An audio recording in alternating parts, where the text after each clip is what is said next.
Hello everyone, video start करने से पहले छोटा सा इंस्ट्रक्शन। एसएससी जेईई के लिए बेस्ट बुक्स और टेस्ट सीरीज का लिंक मैंने डिस्क्रिप्शन में डाला हुआ है, उसे देखना ना भूलें। Now let's start the video. अभी तक हमने basic concepts of atomic theory, current, voltage, power और एनर्जी देख लिया है। अब हम चलेंगे क्लासिफिकेशन ऑफ एलिमेंट्स की तरफ।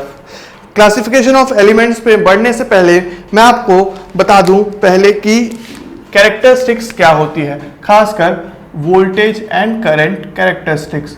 वोल्टेज एंड करंट कैरेक्टरिस्टिक्स कुछ नहीं बल्कि plot of voltage and current है। मतलब कि क्या कि मान लीजिए ये एक आपका 4 क्वाड्रेंट का ग्राफ है। अगर मैं करंट और वोल्टेज का कुछ भी वेरिएशन मार्क करूं या कुछ भी आपको दिखाऊं कि उस एलिमेंट के अक्रॉस करंट कैसे और वोल्टेज का रिलेशनशिप क्या है, उस रिलेशनशिप को ग्राफ में दिखाना या दर्शाने को हम कैरेक्टरिस्टिक्स ऑफ वीआई बोलते हैं। ठीक है, तो अभी मैं जब भी क्लासिफिकेशन ऑफ एलिमेंट्स करूंगा तो इस कैरेक्टरिस्टिक्स टर्म का काफी यूज करूंगा, तो आप कंफर्टेबल हो जाइए कि वो और कुछ नहीं बल्कि सिर्फ हमारा रिलेशनशिप दर्शा रहा है 4 क्वाड्रेंट्स में कि वोल्टेज और करंट का रिलेशनशिप कैसा है। ठीक है, तो चलते हैं हमारे पहले क्लासिफिकेशन की तरफ। पहला क्लासिफिकेशन है active and passive elements.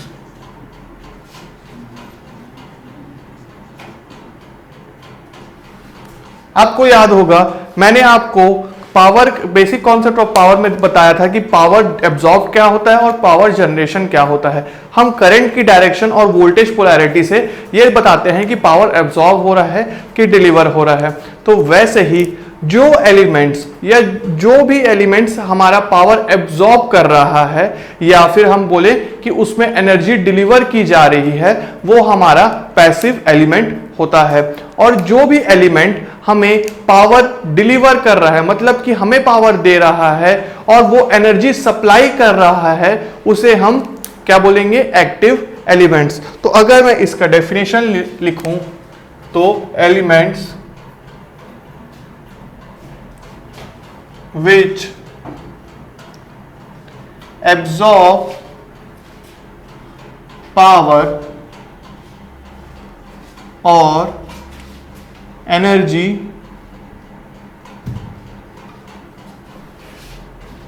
is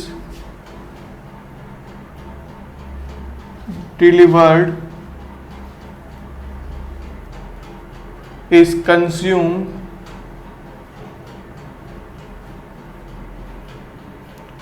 by it, those elements are called as passive elements।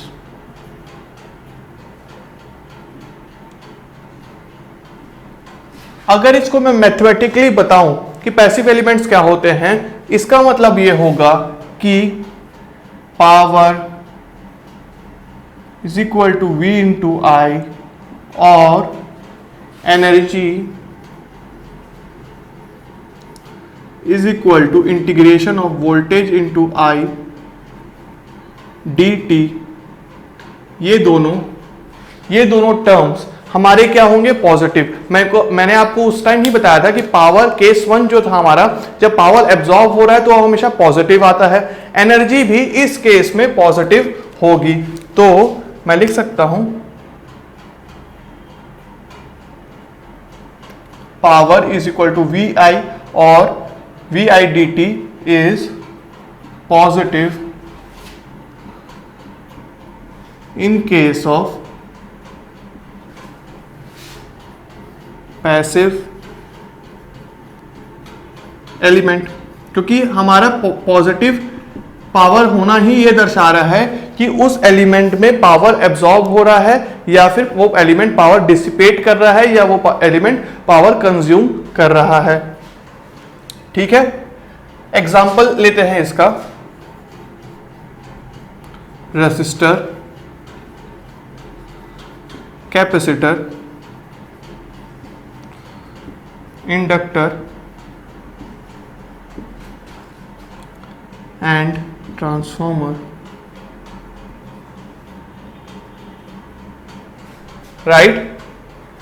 अब अगर हम एक्टिव एलिमेंट्स में चलें तो एलिमेंट्स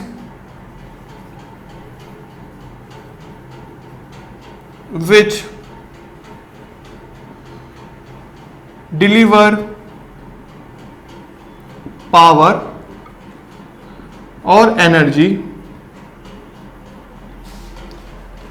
ठीक है, और या वो पावर डिलीवर कर रहे हैं या फिर एनर्जी डिलीवर कर रहे हैं, या तो फिर वो सिस्टम में एक पावर गेन कर रहे हैं, तो उस पे भी हम बोलेंगे वो एक्टिव एलिमेंट है। और provides power gain to the system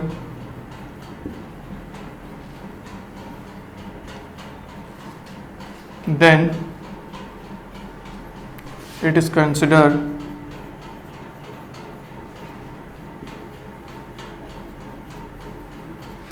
as active element। ठीक है। Example, independent sources,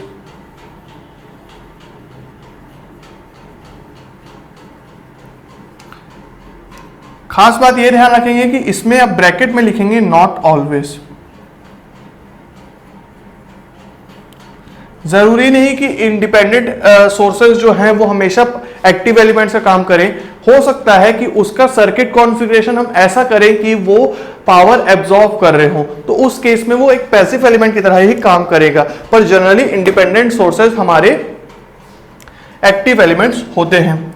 next, transistor और क्या, जनरेटर्स। ठीक है, ये हमने एग्जांपल देख लिया। अब ये तो हो गया हमारा डेफिनेशन। अगर हमको ये डिस्कस करना हो कि जो, क्योंकि हमारा क्वेश्चंस में हमेशा ग्राफ दिया होता है, वो कैरेक्टरिस्टिक जो मैंने प्लॉट किया था वैसे ही दिया होता है, करंट और वोल्टेज का कैरेक्टरिस्टिक या रिलेशनशिप दिया रहेगा। आपको आइडेंटिफाई करना होगा कि वो एक्टिव है या पैसिव एलिमेंट है। तो की पॉइंट में हम लिखेंगे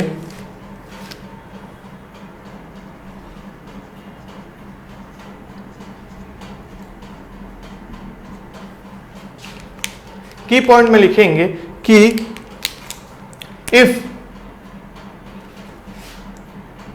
the VI graph has negative slope at any instant of time,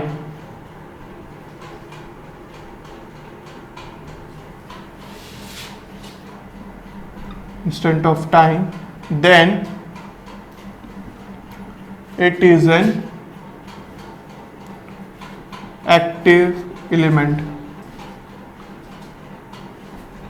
अगर आपके पास ग्राफ दिया हो और कहीं पे भी आपको दिख रहा है कि नेगेटिव स्लोप है, मतलब कि क्या, V इंटू आई आपका वोल्टेज या करंट दोनों में से कोई एक भी अगर नेगेटिव होता है तो उनका प्रोडक्ट नेगेटिव होगा। नेगेटिव होने के कारण मतलब कि V बाय, उस केस में अगर V या वोल्टेज और I अगर दोनों में से कोई एक नेगेटिव होता है तो आपका V बाय आई और I बाय V दोनों ही क्या होगा, नेगेटिव होगा।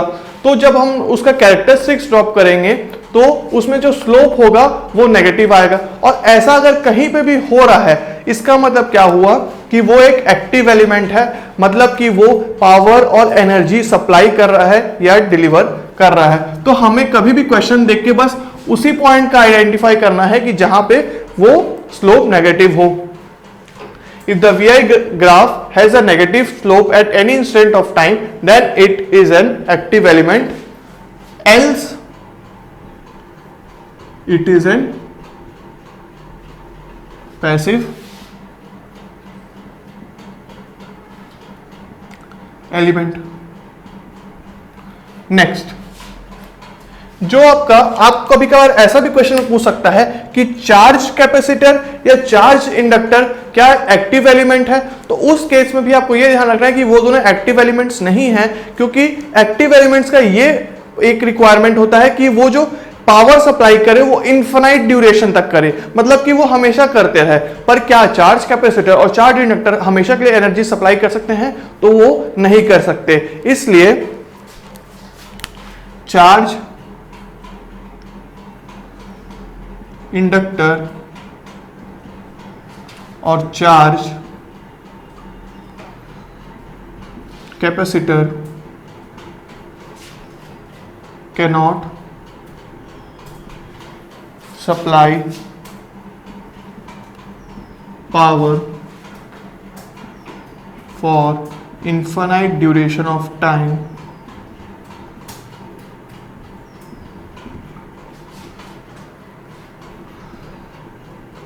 so they are not active elements।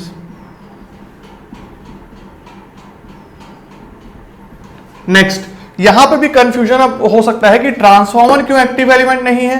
Transformer में आपको पता होगा कि input power is equal to output power, मतलब कि पावर गेन उसका जो होता है वो होता है यूनिटी। तो इसका मतलब ट्रांसफार्मर कोई भी पावर गेन नहीं हमको प्रोड्यूस करके देता, इसलिए ट्रांसफार्मर जो होता है वो हमेशा पैसिव एलिमेंट होता है।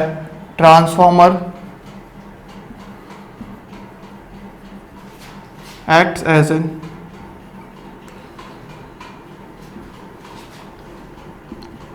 passive element because input power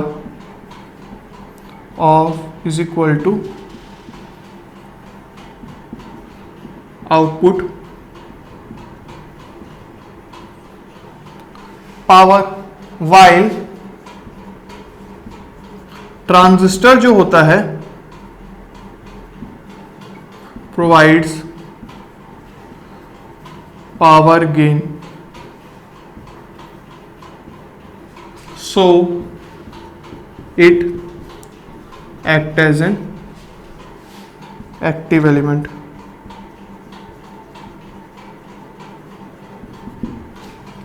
इसीलिए हमारा ट्रांसफार्मर पैसिव एलिमेंट की तरह एक्ट करता है, वाइल जो ट्रांजिस्टर होता है वो हमारा एक्टिव एलिमेंट की तरह एक्ट करता है। ध्यान रखने वाली बात यह है कि कभी भी आपको ग्राफ दे तो आप सिर्फ उस नेगेटिव स्लोप का ही सर्च करेंगे और जहां पे भी आपको मिल जाए तो आप उसको टर्म कर देंगे एक्टिव एलिमेंट, वरना कि वो हो जाएगा पैसिव एलिमेंट। तो ये की पॉइंट को आप हमेशा याद रखेंगे ग्राफ्स को डील करते हुए।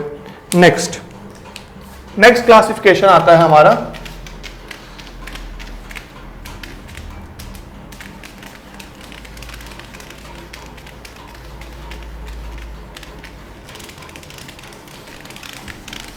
Linear and non linear elements. ठीक है, सेकेंड क्लासिफिकेशन है मेरा linear and non linear elements. ठीक है, इस क्लासिफिकेशन को देखने से पहले मैं आपको पहले ये बताऊंगा कि सुपरपोजिशन थ्योरम होता क्या है। ठीक है, यह सुपरपोजिशन प्रिंसिपल होता क्या है।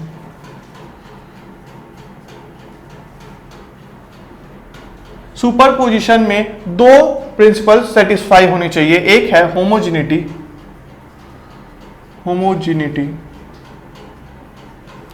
एंड दूसरा है एडिटिविटी।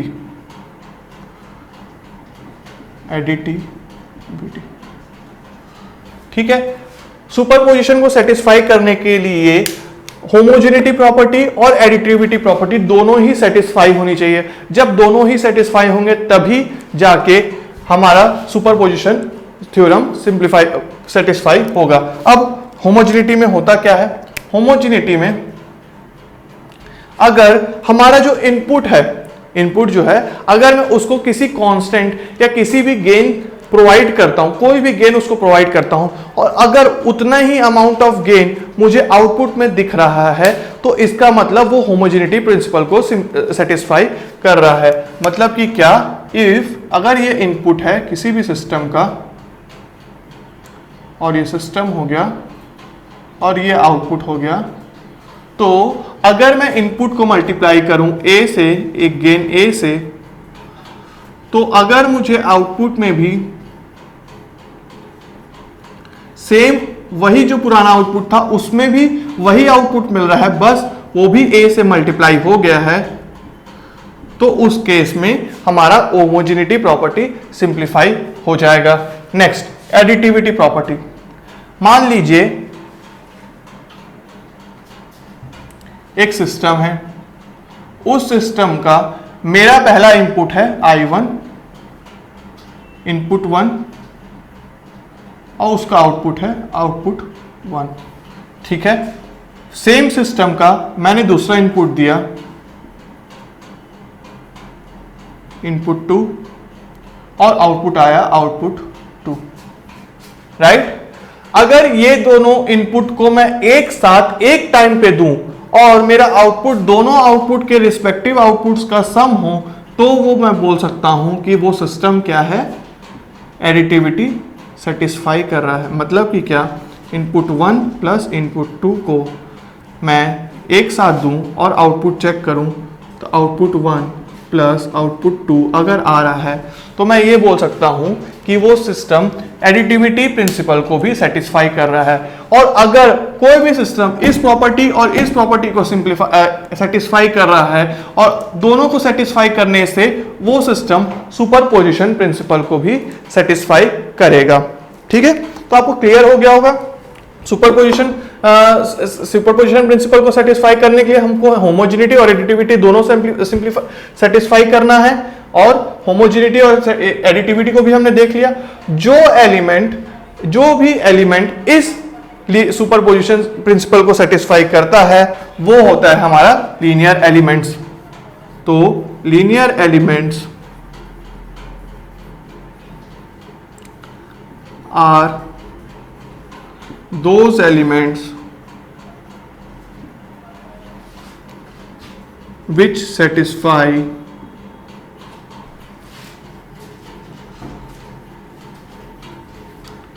superposition property। ठीक है, जो भी सुपरपोजिशन प्रॉपर्टी को सेटिस्फाई करेगा वो हमारा लीनियर एलिमेंट बन जाएगा। while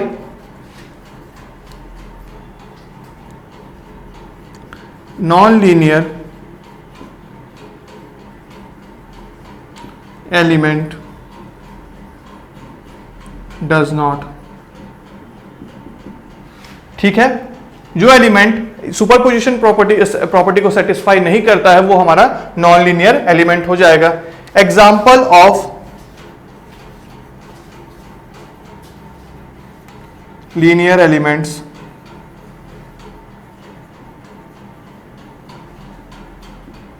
ये हो जाएगा आर रेसिस्टर, इंडक्टर, कैपेसिटर। ठीक है, next example of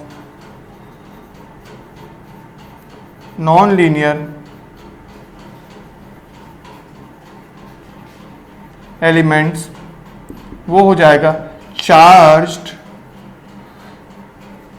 inductor and charge capacitor,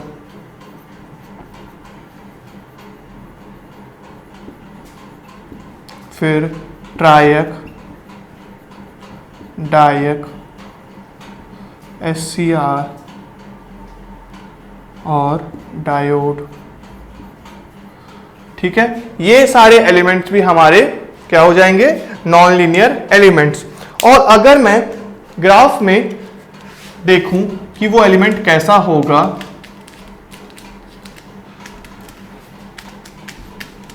मतलब अगर मैं ग्राफ देखूं, मतलब कि मैं VI कैरेक्टरिस्टिक्स प्लॉट करूं उस एलिमेंट्स का, तो मैं क्या देखूंगा की पॉइंट्स में आप लिखेंगे, की पॉइंट्स में ये देखेंगे कि उस लीनियर एलिमेंट्स का जो लाइन होगा, मतलब vi का रिलेशनशिप होगा, वो पास करेगा स्ट्रेट लाइन, वो रहेगा स्ट्रेट लाइन और पास करेगा कहां, ओरिजिन से। मतलब कि characteristics of linear elements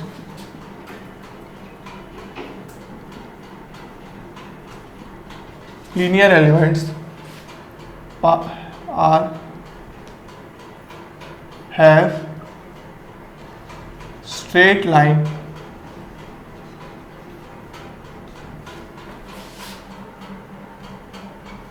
and passes through origin, और वो ओरिजिन से पास करेगा। तो ये वाला पॉइंट को भी आप याद रखेंगे कि लीनियर एलिमेंट्स का जो भी हम वीआई कैरेक्टरिस्टिक्स बनाएंगे या रिलेशनशिप ड्रॉ करेंगे ग्राफ में, तो वो ओरिजिन से पास करेगा और नेक्स्ट थिंग वो स्ट्रेट लाइन रहेगा। ठीक है, और तो हम अब चलते हैं नेक्स्ट क्लासिफिकेशन में, जो होगा हमारा lateral, unilateral and bilateral elements. ठीक है, आपको ये मैं रफ करने वाला हूं, आपको ये समझ में आ गया होगा कि लीनियर एलिमेंट्स का जो ग्राफ होगा वो पासेस थ्रू ओरिजिन होगा और वो एक स्ट्रेट लाइन होगा, और अगर ऐसा नहीं है तो एल्स वो क्या हो जाएगा, नॉन लीनियर एलिमेंट्स। ठीक है, नेक्स्ट थिंग, आप ये जो मैं एग्जांपल्स लिखवा रहा हूं उसे भी याद करें, क्योंकि आपका ऑब्जेक्टिव में डायरेक्टली पूछा जा सकता है कि कौन सा एलिमेंट लीनियर है, या तो फिर दे देगा कि चार्ज इंडक्टर लीनियर है कि नॉन लीनियर है। ये आपको भी क्वेश्चन ऑब्जेक्टिव में पूछा जा सकता है। तो आप इसके साथ सारे एग्जांपल्स, एक्टिव एलिमेंट्स और लीनियर और नॉन लीनियर के भी एग्जांपल सबके याद करते जाएंगे, और जो मैं की पॉइंट्स बोलते जा रहा हूं उसे तो खासकर याद करते जाएंगे। ठीक है, नेक्स्ट हमारा है third classification, that is unilateral and bilateral elements. ठीक है, वो क्या होते हैं, अगर मान लीजिए एक कोई एलिमेंट है, मैं आपको ड्रॉ करके दिखाता हूं। एक एलिमेंट ऐसा है,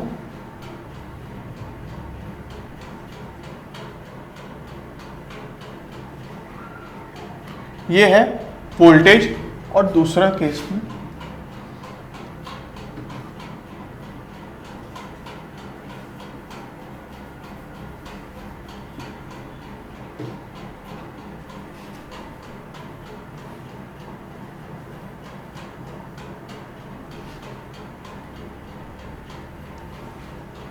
ठीक है।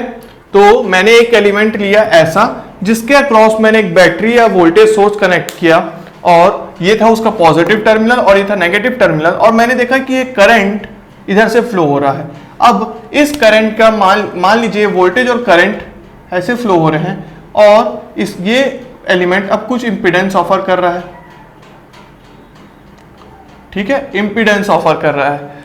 अब अगर मैं बैटरी का पोलैरिटीज को रिवर्स कर दूं, मतलब बैटरी को उल्टा घुमा दूं, तो करंट का डायरेक्शन हो जाएगा चेंज और बैटरी का पोलैरिटी भी हो गया चेंज। अब करंट इधर से ऐसे फ्लो हो रहा है। ठीक है, और अगर इस केस में भी जो इंपीडेंस था वो इसी पुराने वाले इंपीडेंस के जितना आया, तो हमारा एलिमेंट जो होगा बाइलैटरल एलिमेंट। या तो फिर मैं ये क्या बोल सकता हूं कि जो रिलेशनशिप मेरा पहले था वोल्टेज और करंट का, वही सेम रिलेशनशिप मेरा उसकी पोलैरिटीज को रिवर्स करने से आ गया, तो वो हमारा बाइलैटरल एलिमेंट होगा। इसका अगर मैं सबसे अच्छा एग्जांपल दूं तो ये रेसिस्टर होगा। कि क्या करूं मैं, अगर यहां पे अगर मैं एक रेसिस्टर कनेक्ट कर दूं, ठीक है, अब इस रेसिस्टर का कुछ ओम्स का वैल्यू होगा, उस ओम्स का कोई फर्क नहीं पड़ता कि वोल्टेज को मैं ऐसे चेंज, पोलैरिटी चेंज कर दूं या करंट डायरेक्शन चेंज कर दूं, वो दोनों डायरेक्शन में करंट को उतना ही इंपीडेंस ऑफर करेगा। बट अगर इस एलिमेंट को मैं डायोड कर दूं,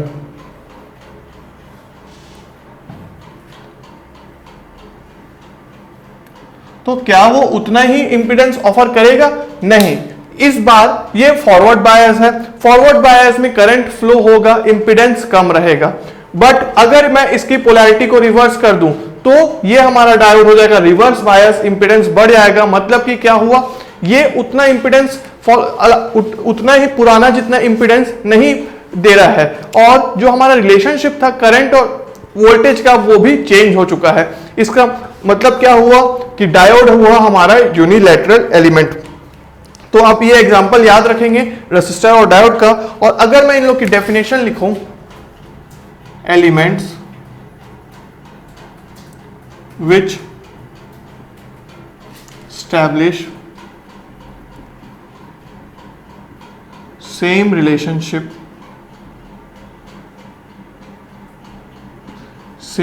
relationship between voltage and current in both the direction of current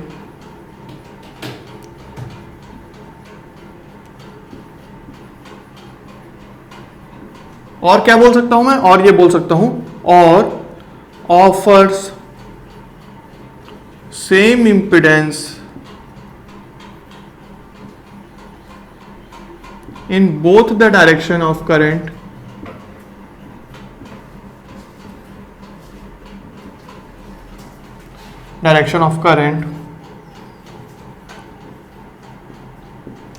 then those element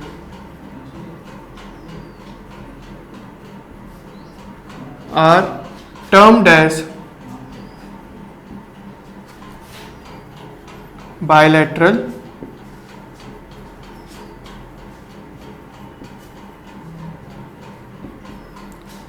elements. ठीक है, जो सेम इंपीडेंस और सेम रिलेशनशिप स्टैब्लिश कर रहे हैं बोथ डायरेक्शन ऑफ करंट्स में, करंट के डायरेक्शन चेंज होने के बाद भी उनका इंपीडेंस और रिलेशनशिप में कोई फर्क नहीं आ रहा है, वो होता है bilateral element.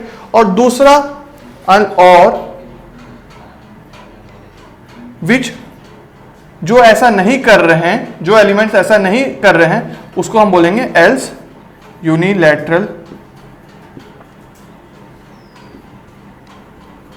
Elements. Else unilateral elements. अब अगर मैं एग्जांपल की बात करूं, एग्जांपल ऑफ बायलैटरल एलिमेंट्स, तो एग्जांपल ऑफ बायलैटरल एलिमेंट क्या होगा, रेसिस्टर, डायक एंड ट्रायक।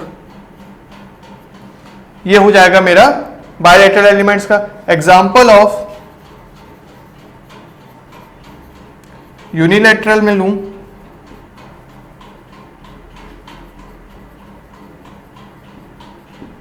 तो ये हो जाएगा ओपैम्प, डायोड, ठीक है, ट्रांजिस्टर,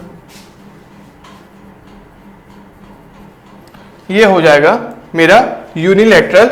और ये एससीआर भी ले सकते हो। ये सारे हो गए मेरे यूनिलैटरल एलिमेंट्स। अब जो मेन कंसर्न हमारा कि अगर इनका ग्राफ प्लॉट किया जाए तो होगा क्या कि अपोजिट क्वाड्रेंट्स में, जो भी अपोजिट क्वाड्रेंट्स होंगे उनमें इनकी कैरेक्टरिस्टिक्स सेम होगी। मतलब कि जो इसको मान लीजिए कि जैसे मैं डायक का ही एग्जांपल लूं, ये दोनों अपोजिट क्वाड्रेंट्स में दोनों का जो रिलेशनशिप था वो सेम आ रहा है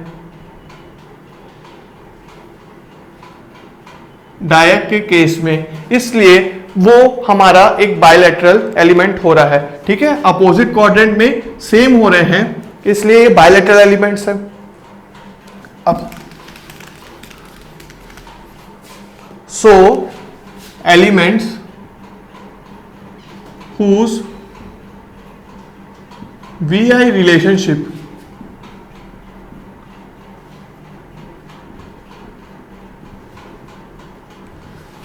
is same in both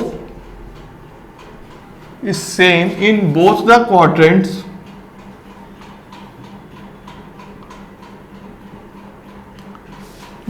quadrants are termed as bilateral elements। ठीक है, अब एक इंपॉर्टेंट ऑब्जर्वेशन, मान लीजिए एक लीनियर एलिमेंट है। ठीक है, ये लीनियर एलिमेंट क्यों हुआ? क्योंकि ये पास कर रहा है ओरिजिन से, और ये क्या है? स्ट्रेट लाइन थ्रू आउट, पूरा टाइम ये स्ट्रेट लाइन है। तो क्या ये वाला पॉइंट, मतलब ये जो फर्स्ट क्वाड्रेंट में है, वो सेकंड क्वाड्रेंट के इक्वल नहीं हो रहा है? अपोजिट, जस्ट उसके अपोजिट क्वाड्रेंट के इक्वल हो रहा है। मतलब कि क्या मैं ये बोल सकता हूं कि ऑल लीनियर एलिमेंट्स, जितने भी लीनियर एलिमेंट्स होंगे, all linear elements are bilateral elements, but all bilateral elements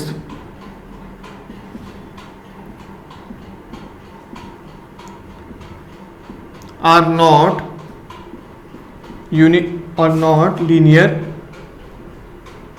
elements।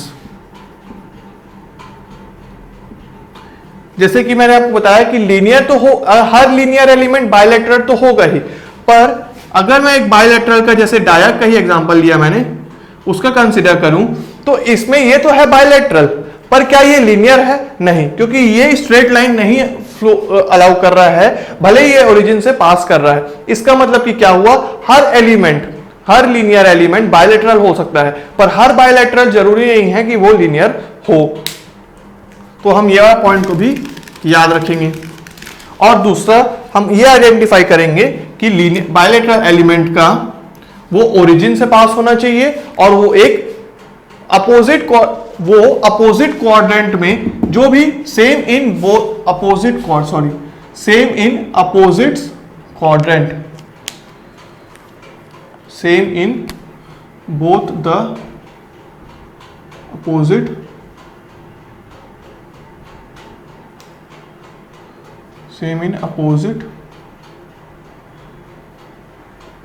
वो अपोजिट क्वाड्रेंट में सेम आना चाहिए। मतलब कि सेकंड और फोर्थ में सेम होगा, फर्स्ट और थर्ड में उनकी जो ग्राफ और ये जो रिलेशनशिप है वीआई का, वो दोनों सेम होना चाहिए। ठीक है, तो ये दोनों पॉइंट था हमारा यूनिलैटरल और बायलैटरल का। अब हम चलेंगे फोर्थ क्लासिफिकेशन की तरफ, जो है हमारा वेरिएंट और टाइम वेरिएंट। अभी तक हम जितना भी केसेस पढ़ते आए हैं, चाहे वो चार्ज का हो, चाहे वो करंट का हो, या चाहे वो पावर, वोल्टेज या एनर्जी का हो, मैंने आपको दो फॉर्मूला लिखवाए थे दोनों केसेस, सारे केसेस में। वो इसलिए क्योंकि हो सकता है कि वोल्टेज या जो रिलेशनशिप हो वो टाइम पे डिपेंडेंट हो या वो ना हो। ठीक है, तो जो भी हमारे टाइम के ऊपर डिपेंडेंट होते हैं, जो भी टर्म्स हमारे टाइम के ऊपर डिपेंड करते हैं, वो होते हैं टाइम वेरिएंट, मतलब कि वक्त के साथ बदलने वाले। और जो भी हमारे टर्म्स टाइम पे डिपेंडेंट नहीं होते, मतलब वो हमेशा कांस्टेंट रहते हैं, वो होते हैं हमारे टाइम इनवेरिएंट एलिमेंट्स। ठीक है, तो fourth, time variant and time invariant elements. Right, तो इसमें भी आप लिखेंगे elements which vary with respect to time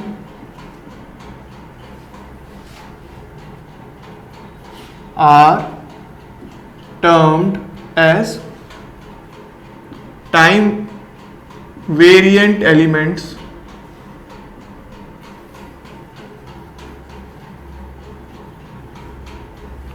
और जो एलिमेंट टाइम के ऊपर डिपेंड ही नहीं करते, मतलब वो अपने जो भी प्रवृत्ति है उसको छोड़ते नहीं है वक्त के साथ, उसे हम बोलते हैं time invariant elements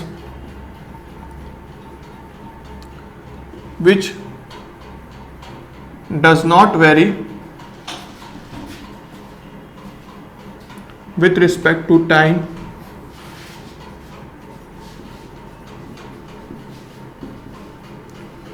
are termed as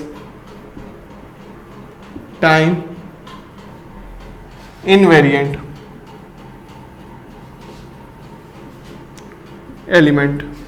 ठीक है, ये था हमारे टाइम वेरिएंट और टाइम वेरिएंट इनवेरिएंट एलिमेंट्स।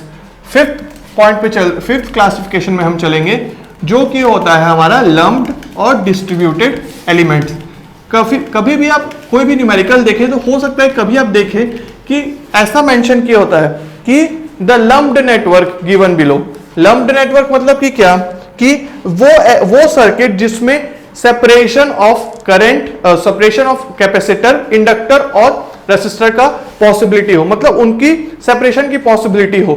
बल्कि जो हमारा ट्रांसमिशन लाइन होता है उसमें हम भले ही उसमें पढ़ते हैं कि कैपेसिटर, इंडक्टर और रेसिस्टर का, पर उनका सेपरेशन पॉसिबल नहीं होता क्योंकि वो through out the transmission line distributed होते हैं। ठीक है, पर अगर कोई भी जो हमारा, जैसे हम अपने कॉलेज लैब्स में जाते थे, कॉलेज लैब्स में क्या होता था कि जो भी हम इंस्ट्रूमेंट्स लेते थे उसमें पोटेंशियोमीटर, जो भी कैपेसिटर यूज करते थे वो सारे सेपरेट हो सकते थे, उसका सेपरेशन पॉसिबल था, वो सारे थे हमारे लम्प्ड नेटवर्क। ठीक है, तो अगर मैं फिफ्थ पॉइंट लिखूं, लम्प्ड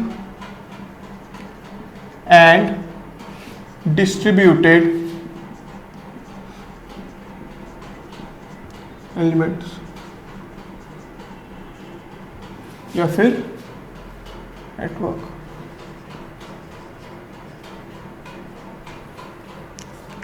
तो इसमें मैं लिख सकता हूं elements in which separation of resistor, inductor and capacitor are possible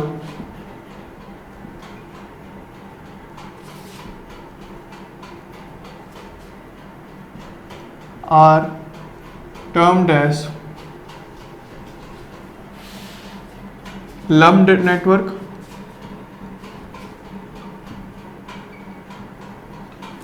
जिसमें सेपरेशन पॉसिबल नहीं होगा वो हो जाएगा while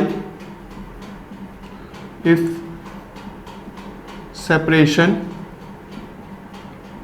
is not possible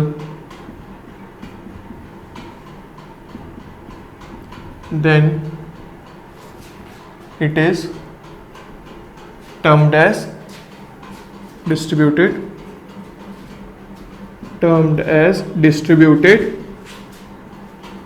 network. Example के तौर पे आप क्या लिखेंगे, एग्जाम्पल ऑफ लम्प्ड,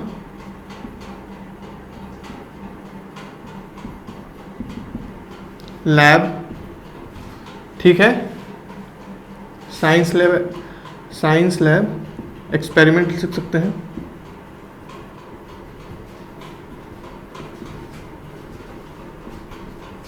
राइट, और एग्जाम्पल ऑफ डिस्ट्रीब्यूटेड नेटवर्क हो जाएगा हमारा ट्रांसमिशन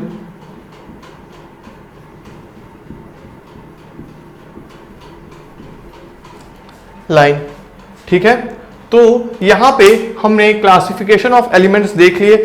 पहला था एक्टिव एंड पैसिव एलिमेंट्स, दूसरा था हमारा लीनियर और बायलैटरल एलिमेंट्स, तीसरा था हमारा लीनियर और नॉन लीनियर एलिमेंट्स, तीसरा था bilateral and unilateral elements, fourth था हमारा time variant and time invariant elements, fifth था हमारा लम्प्ड एंड डिस्ट्रीब्यूटेड एलिमेंट्स। इसमें से हमें खास करके जो मैंने की पॉइंट्स लिखवाए थे आइडेंटिफाई करने के लिए कि कौन कौन से एलिमेंट हमारे कैसे कैसे कैरेक्टरिस्टिक शो करेंगे, वो होंगे हमारे न्यूमेरिकल में यूज आएंगे कि कैसे हमको आइडेंटिफाई करना है कि ये एक्टिव है कि पैसिव एलिमेंट है या फिर ये एक लीनियर है या बायलैटरल है, ये आपको आइडेंटिफाई करने के लिए हेल्प होंगे।